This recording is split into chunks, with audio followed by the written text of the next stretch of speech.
Amém, irmãos? Vamos orar? Senhor nosso Deus Todo-Poderoso, olha por nós nesta noite, Senhor Deus, e cuida de nós também, Senhor Deus. Que nós possamos ser servos verdadeiros, Senhor.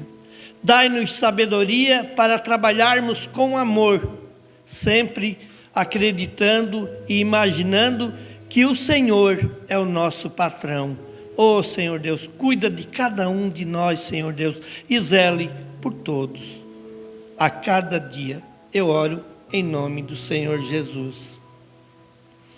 Irmãos, eu vou fazer um pequeno texto aqui que é a ilustração do trabalho de cada uma das pessoas, né? Então aqui tem um exemplo de 3 tipos de trabalho.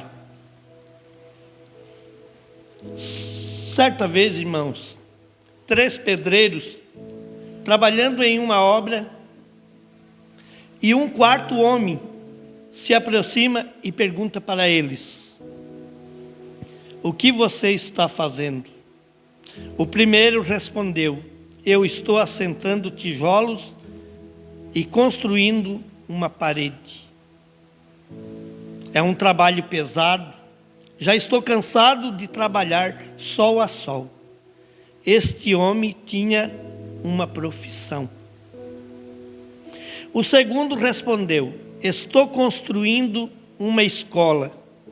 Estou contribuindo para a sociedade, ajudando a dar um futuro para as crianças. É um trabalho duro, mas eu amo o que faço porque há um propósito maior. Esse homem não somente tinha uma profissão, mas havia encontrado um propósito. Então o terceiro homem respondeu: estou servindo o meu Deus. Sim, é um trabalho duro, mas sei que foi Ele que me colocou aqui. Faço tudo com amor e temor a Ele. Dou o meu melhor. Estou trabalhando de fato por um propósito muito maior do que levantar paredes. Ao mesmo tempo que estou construindo uma escola, estou dando o meu melhor, porque estou a serviço de Deus. Esse homem encontrou a sua missão de vida. Você percebe que a atividade em si era a mesma para os 3, mas havia 3 perspectivas sobre a mesma realidade. A forma como você encara o seu trabalho fará toda a diferença. Como você encara o trabalho? É apenas uma profissão?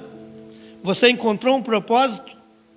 Ou você entendeu como sua profissão se encaixa nos planos de Deus?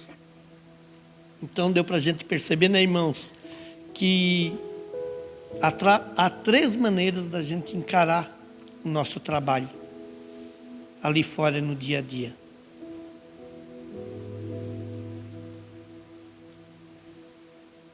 Garanto que há pessoas que esta hora já estão assim, né? Amanhã tenho que trabalhar de novo. Se você não tem um propósito na sua vida,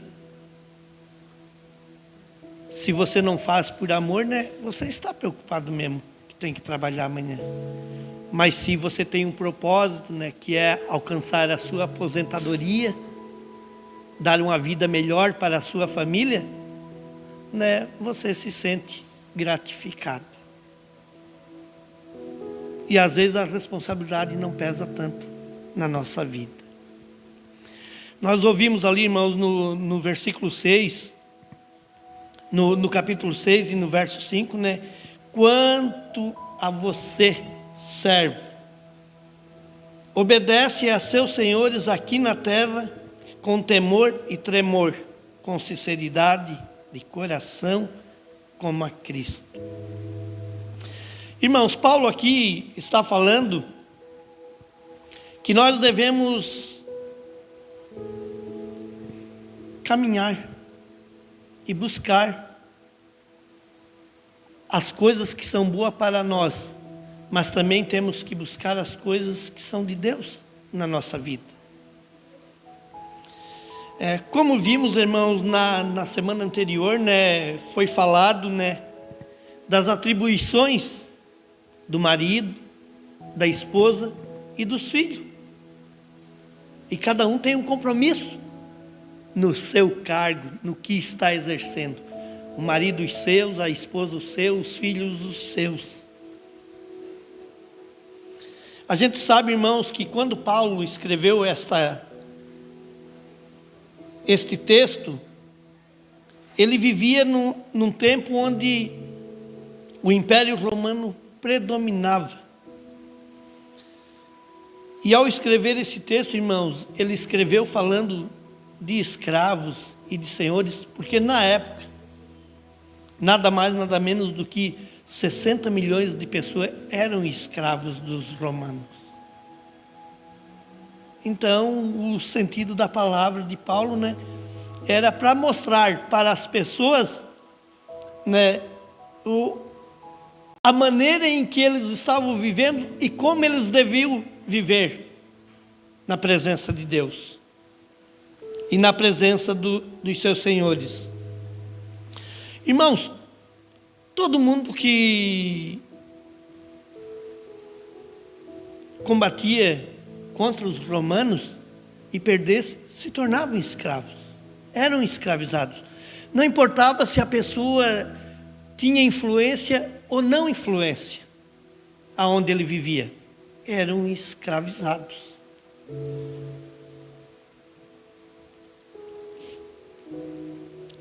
Muitas pessoas menos influentes, irmãos, eram usados para trabalhos domésticos e manuais, como também muitos irmãos que exerciam alguma função na sociedade ou já tinham uma profissão, também eram escravizados e tinham que exercer a sua profissão como escravos.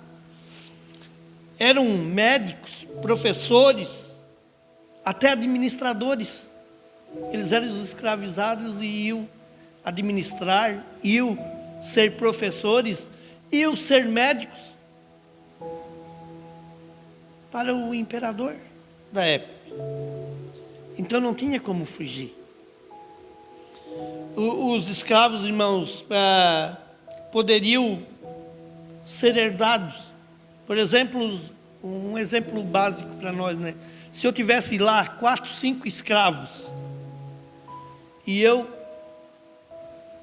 quisesse dar de herdança para o meu filho, eles eram herdados pelo meu filho. É como hoje eu dar um lote, um terreno, uma casa, uma morada para um filho meu. Era assim com os escravos. E o mais interessante, irmãos, de tudo, é que quando esses escravos envelhecessem, eles eram abandonados, jogados ao relento. Quando eles não servissem mais para o seu patrão, alguns até matavam. Se você fazia uma obra, você era um pedreiro, você fazia uma obra para o seu patrão, e o seu patrão não queria que ninguém ficasse sabendo os caminhos da sua casa, os esconderijos, as saídas secretas. Sabe o que eles faziam, irmãos, com esses escravos? Eles furavam os olhos deles. Era terrível, irmãos. E o mais interessante de tudo, irmãos, é que Paulo escreveu não porque ele queria ser o libertador dos escravos, não porque ele queria fazer um levante, formar um exército de escravos e derrubar o império. Sabe por quê, irmãos? Paulo também era escravo, mas escravo de Jesus.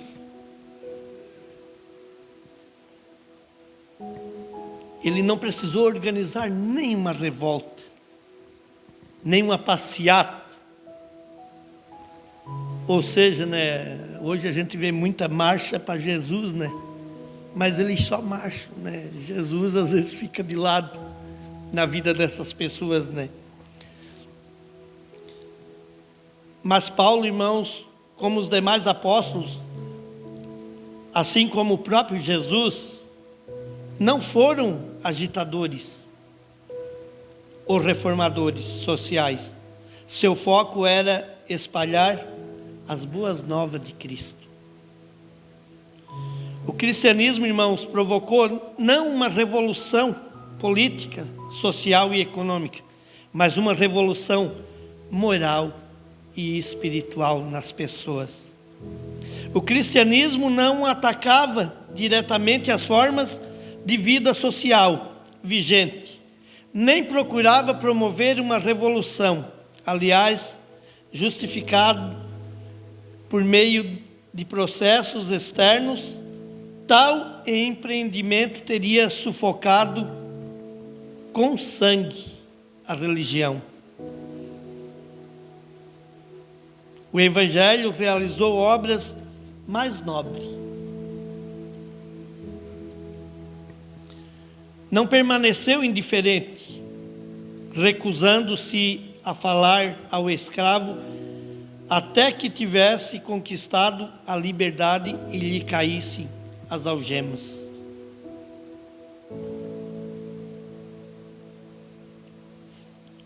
Mas Jesus desceu ao nível da sua degradação, tomou-o pela mão, pronunciando-lhe aos ouvidos palavras de bondade.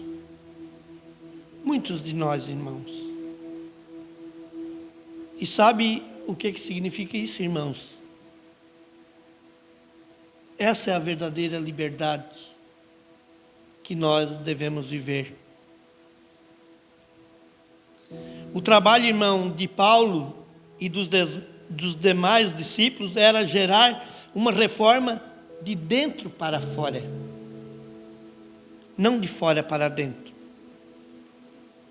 Ao invés de confrontar os sistemas político, social e econômico da época, eles apelaram para o sistema espiritual, buscaram a transformação dos corações, para que gradativamente a sociedade fosse transformada. E daí a gente viu, né, como a sociedade foi se transformando, né? E as pessoas foram abandonando o tipo de trabalho escravo, né? Inclusive aqui nas Américas, né, o último país a não possuir ou não ter mais escravos, né, foi o Brasil. Se eu não me falha a data, né, foi em 1888, a abolição das escravaturas. Quem está estudando deve saber, mas foi por essa data aí. Até ali nós tínhamos escravos também. Mas hoje nós temos outro tipo de escravidão. A escravidão do querer, do poder, de ser nós mesmos, de achar que nós somos donos de tudo e não temos nada.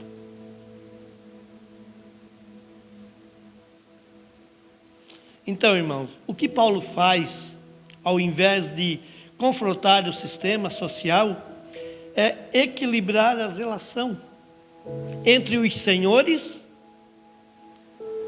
e os escravos, entre o senhor e o servo.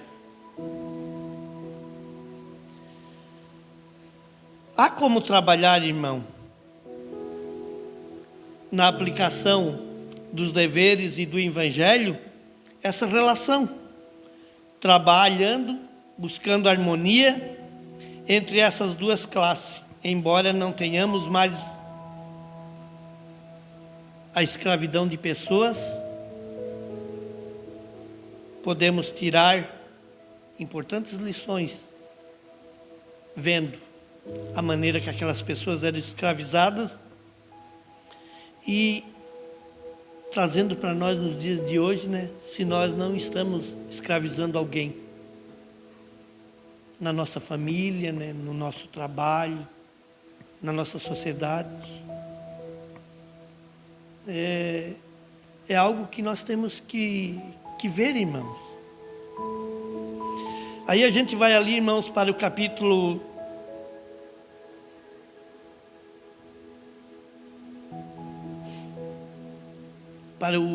6, no verso 5, né? Que ele fala assim, ó: quanto a vocês, servo, obedeçam aos seus senhores aqui na terra, com temor e tremor, com sinceridade de coração, como a Cristo.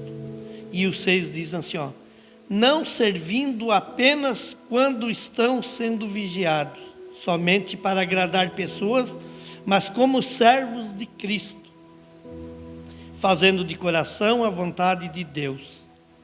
E no 7, sirvam de boa vontade, como se estivessem trabalhando para o Senhor e não para pessoas. Aqui, irmãos, Paulo então considera que o contexto da escravidão, ele nos orienta como os escravos deveriam proceder. E como nós, servos de Cristo, devemos proceder diante do nosso Deus Todo-Poderoso. Como o empregado obedece o seu patrão, irmãos, nós temos que obedecer o Senhor. Como nós obedecemos aqueles que são senhores nossos aqui na terra, nós devemos obedecer o Senhor nosso Deus, que é do céu.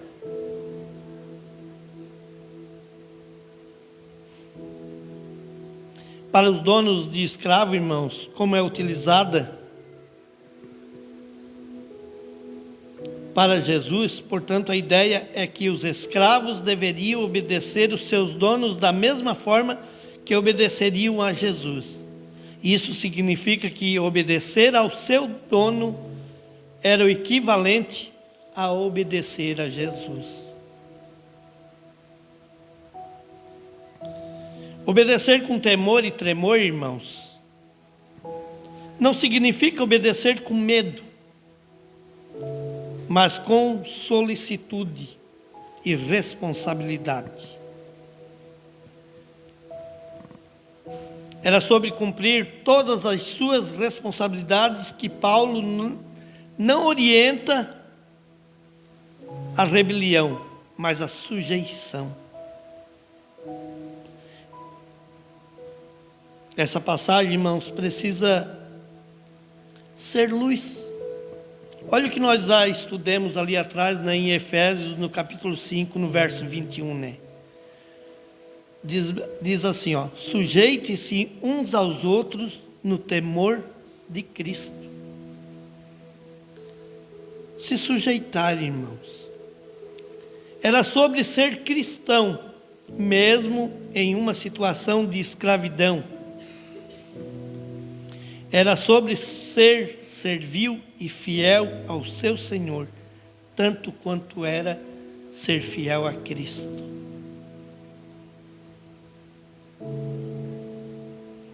Esse princípio, irmãos, é obviamente reproduzido em nossas vidas. Obedecer aos nossos patrões, chefe, estar servindo ao próprio Cristo. É como se estivéssemos servindo ao próprio Cristo, irmãos. Quando você arruma um emprego, você tem que ter fidelidade à pessoa que te deu o emprego e fazer o seu serviço da melhor maneira possível. E o mais interessante, né, irmãos, muitas pessoas às vezes tentam usar o seu emprego para rebaixar outros companheiros e se erguer a si próprio. São pessoas que trabalham com má vontade e desonestidade e preguiça, ou qualquer outra postura semelhante no trabalho. É uma forma de desonrar Cristo. Paulo qualifica essa obediência dizendo que deve ser com temor. e tremor. Isso significa mostrar para os superiores o quão dedicado é um servo. Um servo de Cristo, irmãos, independente de sua formação ou qualificação. Cristãos obedecem em seus trabalhos não porque têm medo ou de punição, mas porque são corretos e fazem o que precisa ser feito, porque buscam honrar o nome de Jesus em todas as esferas da sociedade. Um empregado crente, irmãos, mas infiel, que faz corpo mole, que traz seu patrão, sua empresa, que não dá o melhor de si, está traindo o próprio Senhor Jesus. A convicção, irmãos, do trabalhador crente é que cada trabalho que realiza deve ser suficientemente bom, como se fosse apresentá-lo ao Senhor Jesus. Olha que interessante, irmãos. Você dá o melhor de si lá no seu trabalho, não é para o seu patrão, mas sim para Deus. Sabe por quê, irmãos? Porque foi Deus que te abriu aquela porta. Foi Deus que te colocou lá. Para servir aquela pessoa, para trabalhar para aquela pessoa, mas também para servir e trabalhar pelo reino. Cristão não somente serve adequadamente quando estão sob supervisão do líder, simplesmente para agradar as pessoas.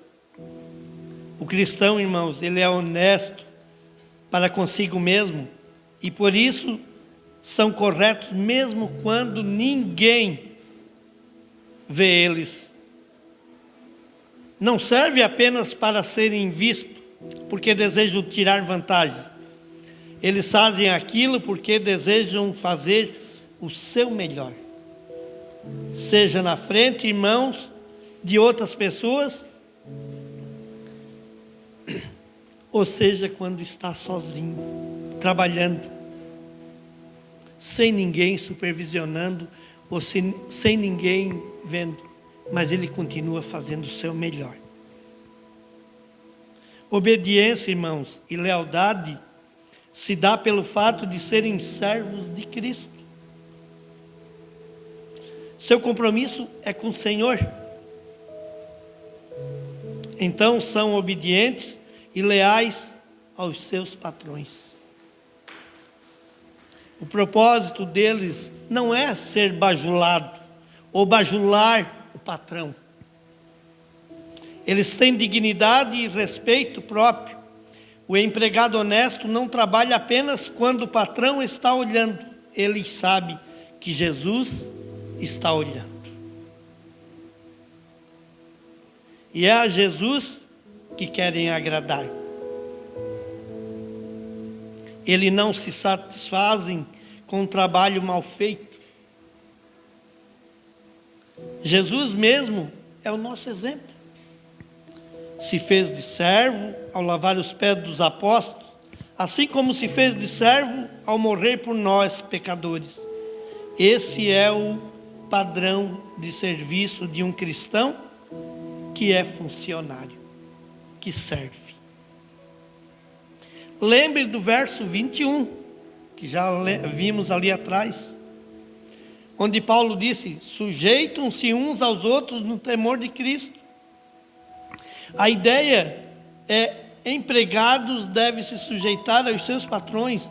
Você pode pensar: mas ele ganha dinheiro às minhas custas. Mas você, irmão, aceitou a vaga. Ele empreendeu, os riscos estão nas mãos dele.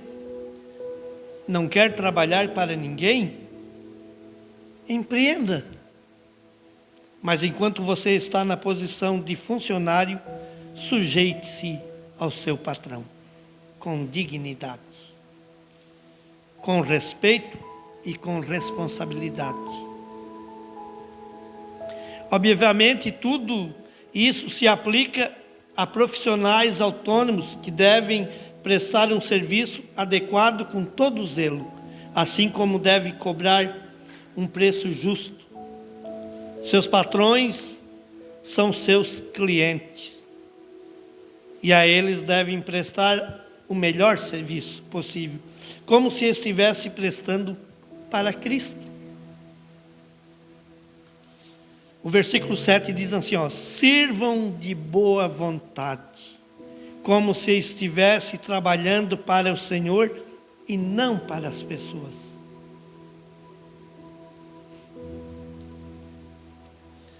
Independe do nosso cargo, irmãos. Você deve servir os seus superiores como se estivesse servindo o próprio Jesus. Lembre-se da ilustração inicial, né? Do pedreiro lá, né? Pode dizer que está levantando uma parede, ele tem apenas uma profissão, né? Pode dizer que está levantando uma escola, construindo uma escola, né? Porque ele tem um propósito na vida dele. O terceiro pode dizer que está servindo a Deus e ele entendeu sua missão durante a sua vida, trabalhando e demonstrando que é um cristão, que ama a Deus e que vive pelo reino.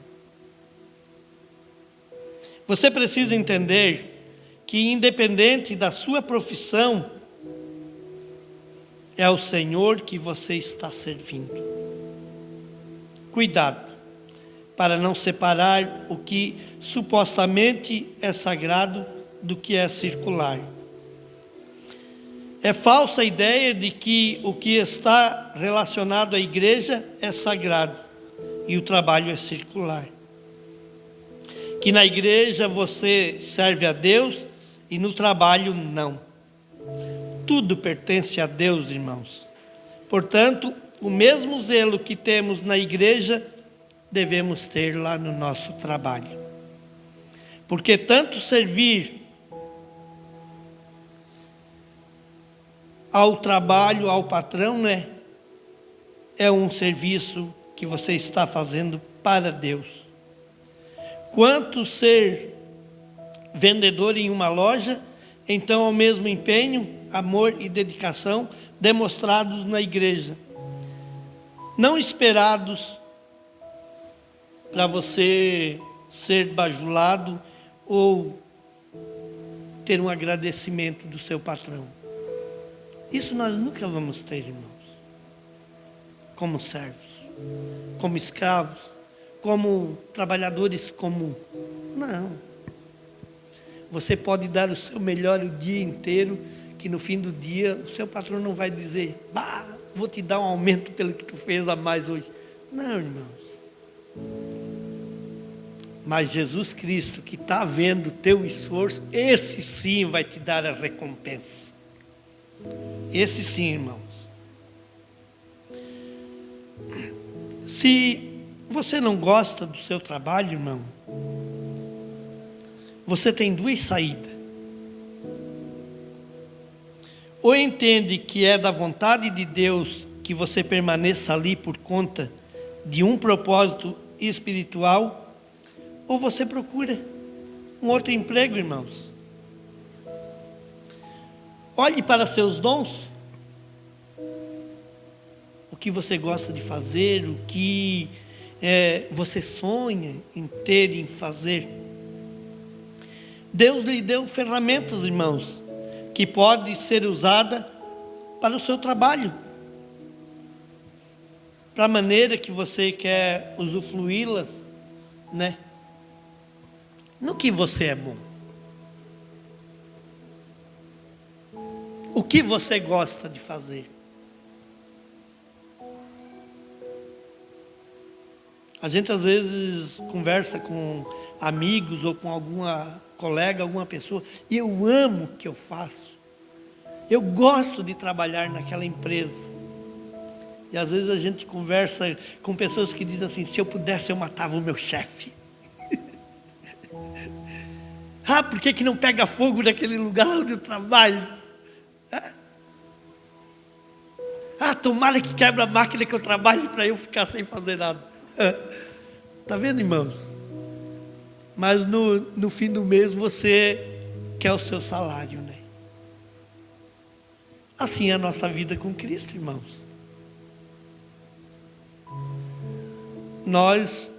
Eu acho que todos nós temos um propósito, que é chegar ao céu, né? É ter um encontro face a face com Jesus Cristo, né? E não é pedindo para quebrar a escada da subida que nós vamos chegar lá. Não é deixando de fazer as coisas para Deus aqui nessa terra que nós vamos chegar lá. Não é nós assumirmos um compromisso com Deus e às vezes dizer para Ele: Senhor, hoje Tu não precisa de mim, eu vou ficar em casa descansando. Eu vou dormir mais cedo.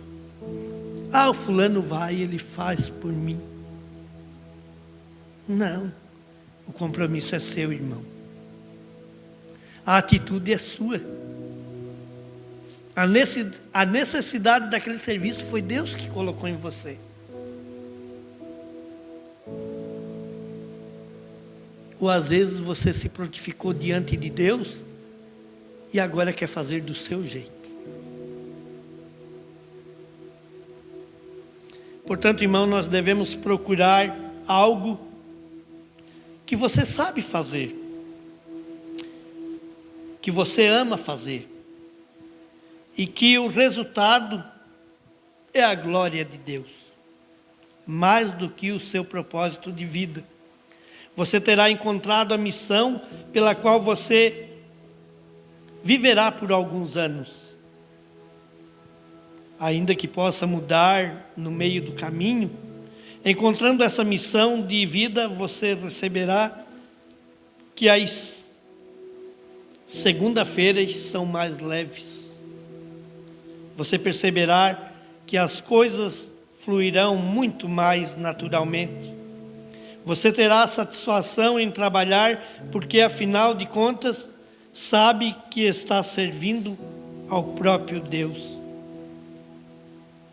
Seja sendo um pastor, missionário, líder de uma ONG, né? Professor de educação física, caixa de um supermercado, motorista de caminhão, motorista, ou um mineiro, né? Trabalhando lá nas profundezas da terra. Mas faça com amor. A recompensa, irmãos, vem.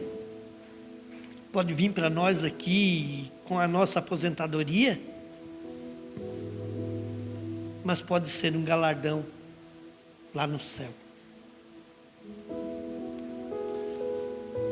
Olha o que diz o verso 8, irmãos, sabendo que cada um, se fizer alguma coisa boa, receberá isso outra vez do Senhor, seja servo ou seja livre.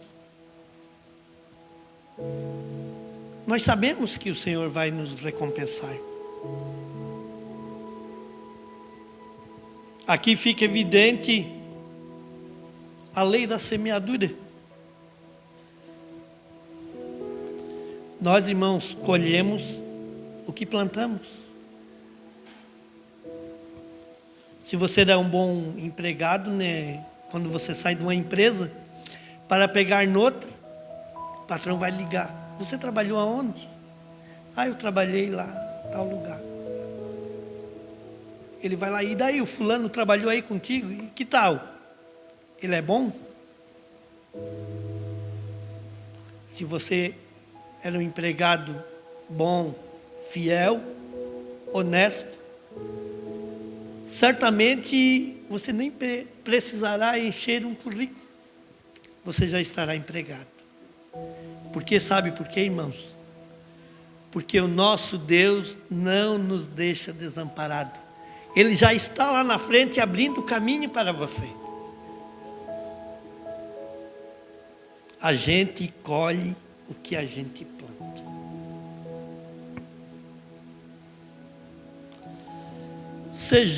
mesmo a gente sendo senhor ou sendo escravo, mesmo você sendo um servo ou sendo livre. Essa é uma lei universal, irmãos. Um princípio norteador usado por Deus para reagir. Agora, irmãos, tem uma coisa que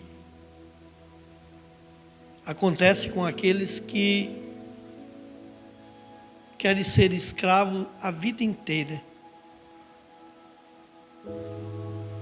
e se tornam escravos preguiçosos, desonestos, fofoqueiros, com má vontade. Sabe o que essas pessoas colhem, irmãos? O oposto do verdadeiro. Se formos trabalhadores honestos, irmãos, corretos, verdadeiros e cheios de vontade para fazer o melhor, receberemos a recompensa por nossos atos do próprio Deus. É por isso que, à medida em que servimos a homens, em última instância, estamos servindo a Deus. E Ele é nosso galardoador.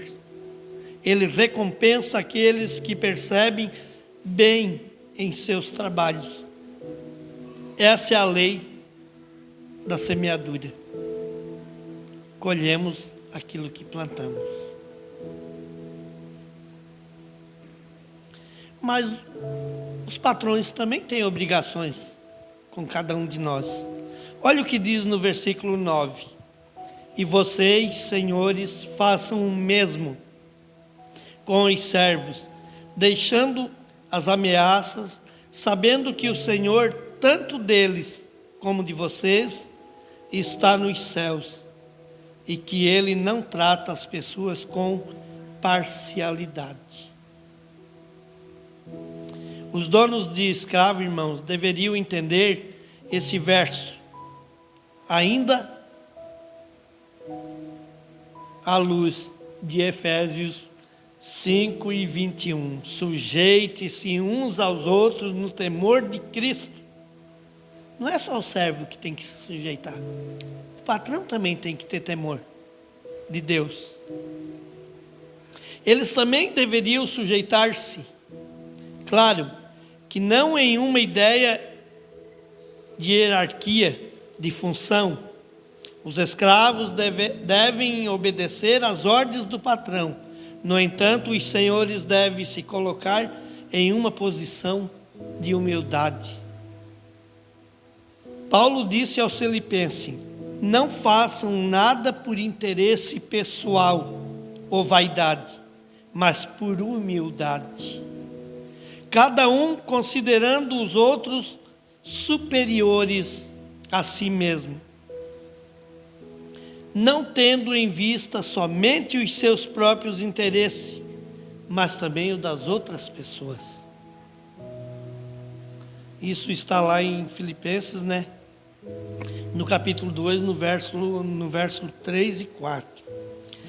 Esse verso, irmãos, deve ser aplicado a todos, inclusive aos donos dos escravos, aos patrões e aos servos. Se respeitar de maneira mútua. Agora imagine, irmãos, um dono de escravo com essas informações vindas de Paulo. Isso significa aplicar o evangelho à relação senhor e escravo. Os senhores não deveriam ser considerados superiores aos escravos, nem tampouco ter naquela relação uma relação que traria apenas benefícios para si. Antes deveriam considerar as necessidades e os interesses dos escravos. Portanto, trata-se de uma relação bilateral. quando há igualdade dentro de uma empresa, há amor nas pessoas, há fidelidade de um para o outro, né? As coisas caminham bem, né? As coisas acontecem de maneira sustentável e todos saem ganhando, tanto o patrão como o empregado. A base para isso, irmãos, é o próprio Jesus. Ele se fez servo de todos, mesmo sendo Senhor sobre o universo. Ele se humilhou ao se fazer carne e habitar entre nós, morreu de forma humilhante para resolver o nosso problema do pecado. No entanto, ele também se beneficiou. Veja, né, o autor, né, de Hebreus, né, olhando firmemente para o autor e consumidor da fé, Jesus, o qual, em troca da alegria que lhe estava proposta, né, suportou a cruz, sem se importar com a vergonha, e agora está sentado à direita do trono de Deus. A morte de Jesus foi uma relação de ganho para ele e para nós. Jesus está ao lado de Deus, sentado ao lado de Deus. E nós, onde queremos sentar?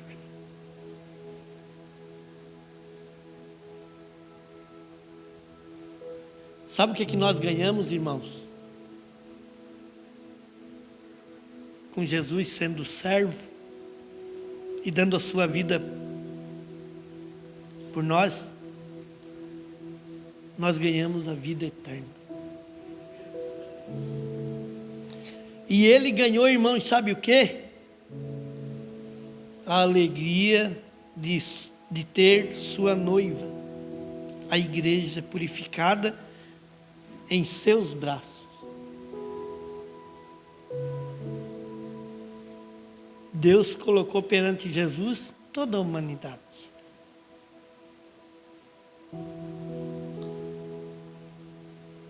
Agora cabe a nós, seres humanos, né, querer estar com Ele, querer estar na presença dEle. Essa relação, irmãos, entre senhores e escravo, na época que Paulo escreveu, era dito como os escravos eram considerados objetos das pessoas, como se os escravos fossem pessoas que não tivessem a vida, não tivessem amor.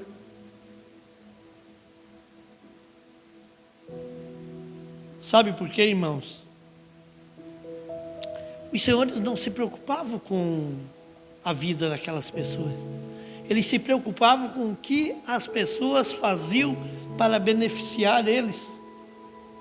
Somente isso. Por isso as pessoas, os escravos, irmãos, eram tratados como objetos. Objetos vivos na mão deles. Essa, irmãos, é a lógica do Evangelho aplicada na época de Paulo.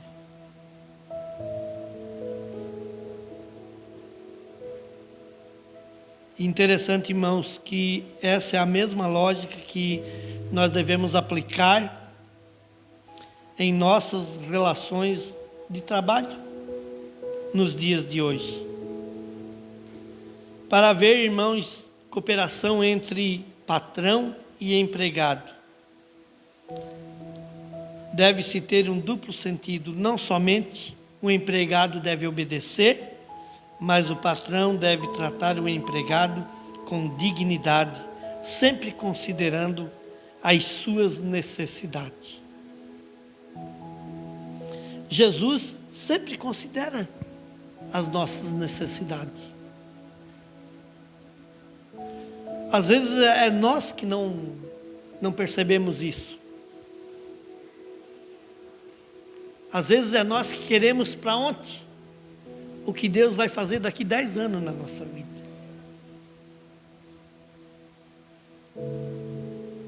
A espera, irmãos, tem que ser nossa e não de Deus. O trabalho tem que ser nosso.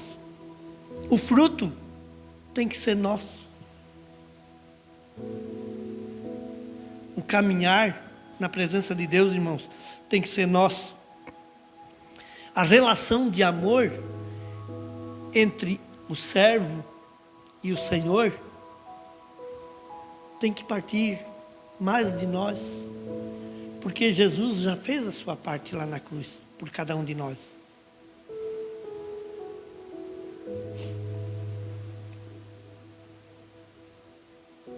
Algumas lições que a gente tem que tirar desse texto, irmãos, de Efésios capítulo 6, do versículo 5 ao 9. Algumas lições de trabalho, ali fora e aqui dentro da igreja. Seja, irmãos, como patrão, ou empregado, ou autônomo, você tem o seu próprio negócio. Podemos buscar ascensão na nossa carreira. Podemos ganhar bastante dinheiro. Inclusive, no entanto, o foco último não pode ser o sucesso profissional aos olhos do mundo, nem tampouco o dinheiro. Essas coisas, irmãos, pode ser somente mais um meio, não um fim. Lembre-se que estamos a serviço de Jesus. Portanto, o fim do nosso trabalho necessariamente precisa ser a glória de Deus. Deus precisa ser honrado por meio do nosso trabalho. As pessoas precisam olhar para nós e dizerem: louvado seja o nosso Deus pela vida daquele homem ou daquela mulher que trabalha de maneira honesta, de maneira digna. Isso significa, irmãos, prestar um bom serviço, vender um bom produto, cobrar um bom preço, um preço justo. Significa se dedicar e fazer o seu melhor. Você tem feito o seu trabalho com dedicação e amor? Você tem oferecido o seu melhor? Se não está fazendo, irmãos, saiba que você está envergonhando o nome de Jesus. Então pare e reflita, porque não está demonstrando a dedicação que deveria, se não ama a profissão, ou dedica a amar, ou mude de carreira. Nunca é tarde, irmãos, para isso. Quando, irmãos, trabalhamos apenas pelo dinheiro, perdemos de vista o fato de que o trabalho para Deus, nesses casos, Jesus, deixa de ser o nosso Senhor. O dinheiro passa a ser o que chamamos de idolatria. O dinheiro passa a ser o nosso ídolo. Trabalhamos como se fôssemos escravos do dinheiro. O dinheiro, irmãos, arranca o nosso couro, ele nos faz de objeto. Passamos a trabalhar horas e horas, 7 dias na semana. Esse Senhor, irmãos, chamado dinheiro, cobra um alto preço. Ele leva a nossa saúde física, mental e emocional. Muitas vezes ele custa o nosso casamento, Outras vezes o futuro dos filhos que acabam nas drogas porque não recebem a atenção dos pais. Custa briga entre familiares. É por isso que Jesus disse que o amor ao dinheiro é a raiz de todos os males. Ou seja, o dinheiro em si não é um problema, mas o amor, ele sim. Quando o dinheiro, irmãos, passa a ser o nosso Senhor, a gente sempre dá um jeitinho de querer ganhar mais. Procuramos tirar vantagem em cada situação, ainda que isso custe amizades, ainda que seja necessário passar por cima de princípios morais, éticos e bíblicos. Tudo isso acontece quando Jesus não é o nosso Senhor, quando Jesus não é o nosso dono.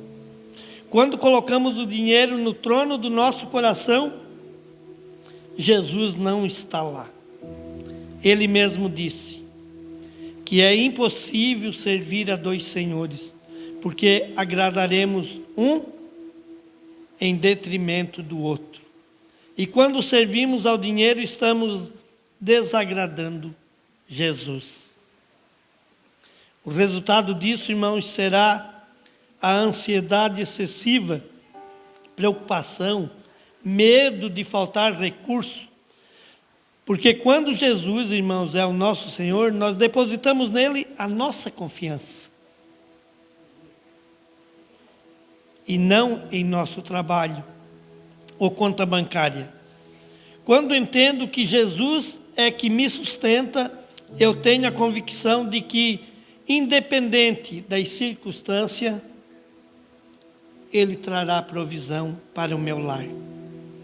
Por outro lado, irmãos, se eu coloco a minha dependência e segurança no dinheiro, viverei em função dele. Mas Jesus nunca prometeu abundância para nós. Ele prometeu que não nos faltaria nada. Não faltaria comida, roupa e um lar para morar. O problema, irmãos, é que nós damos passos grandes em termos de aquisição, seja carro, casa, e por isso precisamos correr atrás da máquina. Aí vem a ansiedade e outras coisas do gênero, a depressão, o afastamento de Deus. A gente começa a se afastar da vida em família, da vida social, começa a viver só para si. Definitivamente, amor, o amor ao dinheiro é um grave pecado. É um tipo de idolatria. Fique sabendo disto: nenhuma pessoa imoral, impura ou avarenta, porque a avareza é idolatria, tem herança no reino de Cristo, no reino de Deus. Ou seja, aqueles que evidenciam em suas vidas um amor e apego ao dinheiro não herdarão o reino dos céus. Mas acalme-se, irmãos. Em Mateus, no verso 19 e 23, diz assim, o próprio Jesus disse: em verdade lhes digo, que um rico dificilmente entrará no reino dos céus. E ainda lhes digo, que é mais fácil um camelo passar pelo fundo de uma agulha, do que um rico entrar no reino de Deus. Isso, irmãos, porque o dinheiro é muito sedutor. Facilmente atrai o nosso coração e nos compra. Mas acalme-se, irmãos. Se não é pecado ser rico, ricos também podem ir para o céu. Aliás, o dinheiro deveria ser uma bênção na nossa vida, se a gente soubesse usar.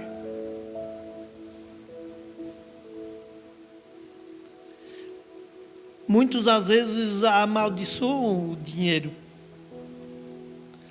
mas tem como a gente ter dinheiro e viver na presença do Senhor, e não idolatrar as riquezas que você tem ou você possui, mas fazer dele um resultado de serviço, de missão, porque se somos servos de Cristo, tudo que temos e tudo que somos é dele, irmão. Então o dinheiro que ele nos dá, na verdade, também é dele. Mesmo Deus coloca em nossas mãos para usá-lo como instrumentos de um propósito maior, ou seja, de sua própria missão. O ponto todo, irmãos, é que somos mordomos de Deus. Como administradores dos recursos do Pai, seremos cobrados pela forma como nós utilizamos o que nós temos, o que nós possuímos, o nosso próprio dinheiro.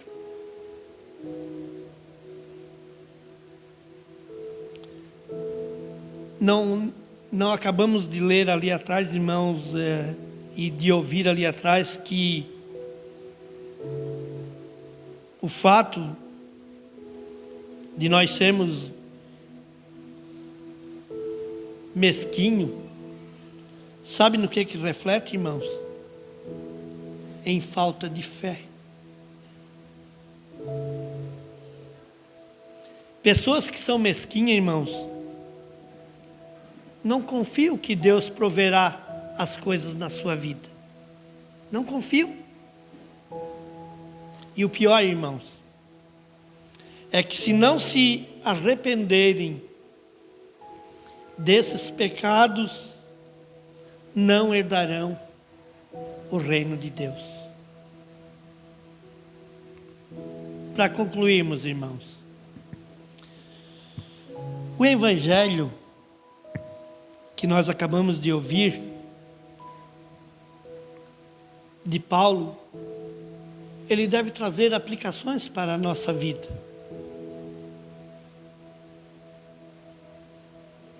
Ele deve trazer aplicações para nós, irmãos, no nosso trabalho, trazer equilíbrio em todos os sentidos.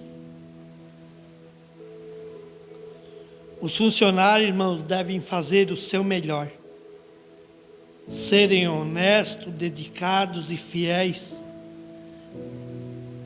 não se envolvendo em fofocas e maledicências.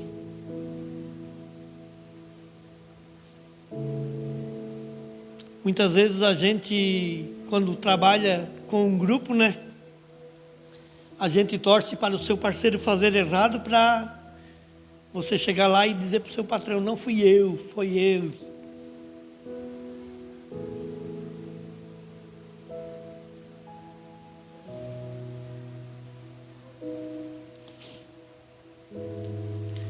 Quando a gente ama o que faz e trabalha com respeito e dignidade, irmãos, os nossos senhores, os nossos patrões começam a perceber as necessidades dos seus empregados, dos seus funcionários, e começam a tratar, irmãos, com mais amor e respeito.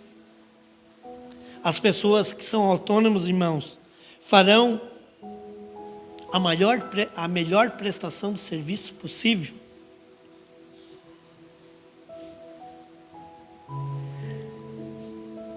Todas essas pessoas, irmãos, sabem que em última instância estão servindo também a Cristo. Por isso trabalham como se estivesse atendendo o próprio Jesus. são honestos, mesmo quando ninguém está vendo. Não tem aquela história assim que a mãe faz um monte de docinho e deixa lá na mesa, né? Ah, se eu comer um, ela não vai sentir falta. Interessante, né?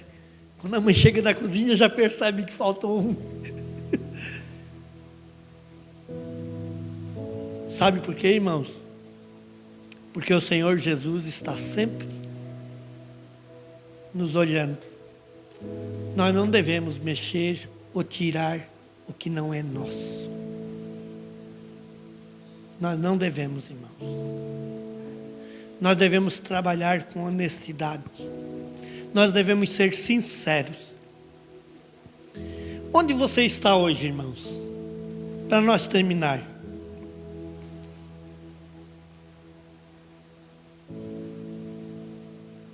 Como você está se sentindo depois disso, de ouvir isso? Aonde você já caiu? Aonde, irmãos? Aonde eu posso me levantar novamente? E como devo me levantar? A alegria, irmãos, ou tristeza. Quando você consegue um emprego, você se alegra e alegra toda a sua família. Mas quando você perde o emprego, né, você se entristece e entristece toda a sua família. Quando Jesus chega na nossa vida, Ele nos transforma. E às vezes a gente o despreza.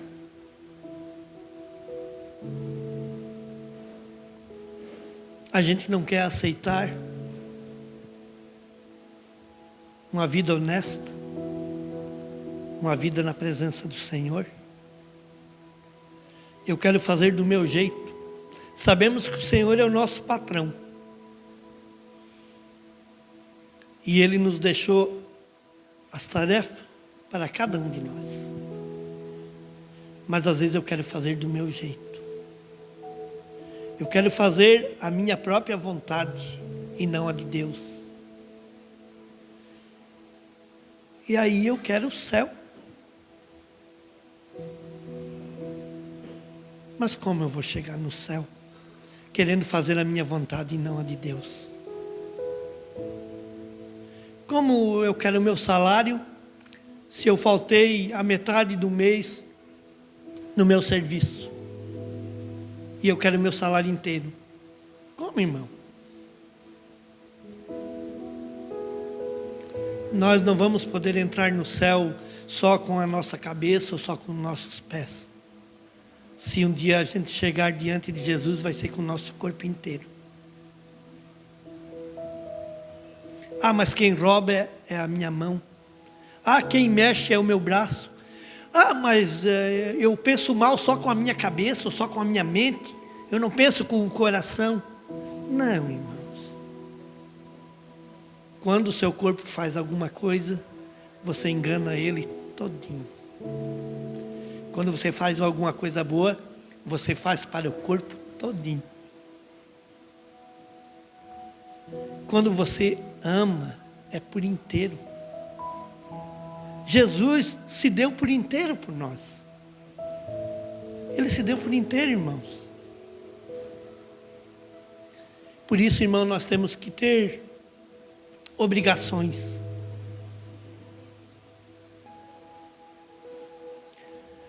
Quando a gente fala, irmãos, em ter obrigações, não é que você é obrigado a fazer as coisas. Quando você tem obrigação, irmãos, é porque dentro de você está aquele chamado de Jesus e você se dedica. Há uma dedicação de amor que não vem de ti, mas sim de Deus para as nossas vidas, para o nosso trabalho. para vivermos em comunidade. Quando a gente tem amor, quando a gente tem alegria, quando a gente se dedica, quando a gente ora, Deus se faz presente na nossa vida e faz com que nós caminhamos e respeitamos o nosso Senhor, Jesus Cristo. Respeitamos as hierarquias, irmãos, no nosso trabalho, ali fora, no dia a dia. Mas nunca renunciando o propósito, que é fazer o reino de Deus acontecer nessa terra. Amém, irmãos? Vamos orar, irmãos? Ficar de pé e orarmos? Senhor nosso Deus, obrigado por esta palavra, Senhor Deus. Oh, Senhor Deus, abre o nosso coração e o nosso entendimento, Senhor Deus. Dai-nos sabedoria para sabermos usufruir de tudo aquilo que o Senhor coloca na nossa mão, Senhor. Não deixe, Senhor, que nos tornamos avarentos, Senhor Deus. Não deixe que o dinheiro domine as nossas ações aqui nesta terra e deixamos de te servir, Senhor Deus, por causa disso. Oh, Senhor Deus, que o nosso amor seja sincero e verdadeiro, Senhor Deus. Que possamos trabalhar e usufruir tudo aquilo que Tu tens colocado nas nossas mãos, Senhor Deus, para o bem e para o propósito da Tua igreja aqui nesta terra. Eu oro em nome do Senhor Jesus. Amém.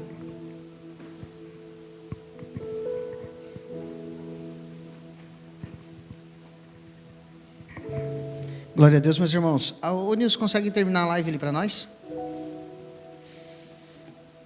Glória a Deus, meus irmãos. Tá com frio aí? Eu estava aqui pensando, enquanto o irmão Adair ministrava, eu estava lá preparando aquele chocolate quente.